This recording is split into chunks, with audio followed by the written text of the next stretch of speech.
আসসালামু আলাইকুম প্রিয় গাইস, আজকে আমি খুব মজাদার একটা খাবার নিয়ে এসেছি যেটা আমার হাজবেন্ড খুব পছন্দ করে।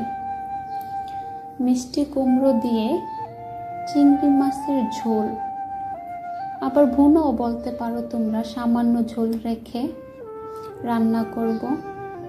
সেটা আমারও খুব প্রিয়, ভালো লাগে খেতে, খুব মজাদার একটা খাবার। তোমরা সবাই চিংড়ি মাছ হয়তো পছন্দ করো।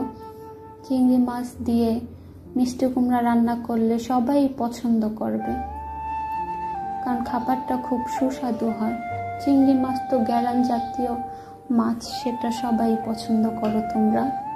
তো গাইস, দেখলে আমি প্রথমে কিছু তেল দিলাম, দেওয়ার পর আলুগুলো দেব, দেওয়ার পর কিছুটা নুন দিয়ে ভালোভাবে ভাজবো।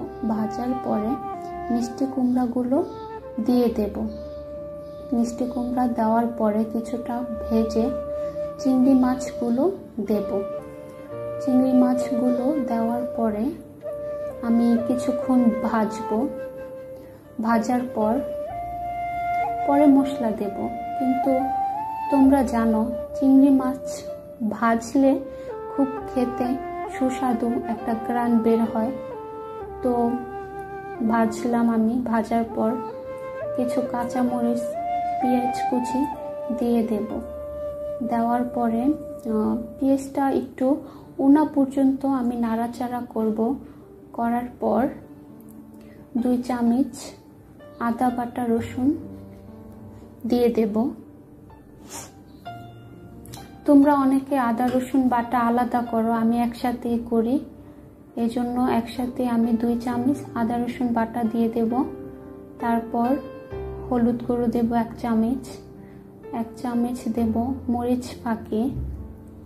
দেওয়ার পরে 1 চামচ ধনিয়া গুঁড়ো দেব। তোমরা ধনিয়া গুঁড়ো অনেকে খাও, অনেকে খাও না, আমি খাই। তারপরে কিছুক্ষণ কষিয়ে সামান্য একটু পানি দিয়ে কিছুক্ষণ কষাবো। কষানো হয়ে গেছে আমার। কষানো হওয়ার পরে পরিমাণ মতো পানি দিয়ে দেব।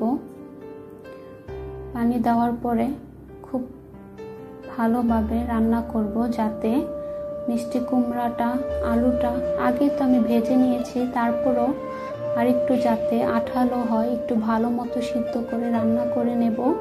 খেতে খুব সুস্বাদু হবে। তারপরে আমার প্রায় হয়ে গেছে, শেষ। এখন আমি কিছু জিরা ফাঁকি দিয়ে নাড়াচাড়া করে নামিয়ে নেব। নাড়াচাড়া করে নামিয়ে নেব। নেওয়ার পরে পরিবেশন করব। আশা করি খুব ভালো হবে। তোমরাও এভাবে রান্না করে খেও, খুব মজাদার একটা খাবার। আসসালামু আলাইকুম। আজকে শেষ ভিডিও আমার এটা, এ পর্যন্ত।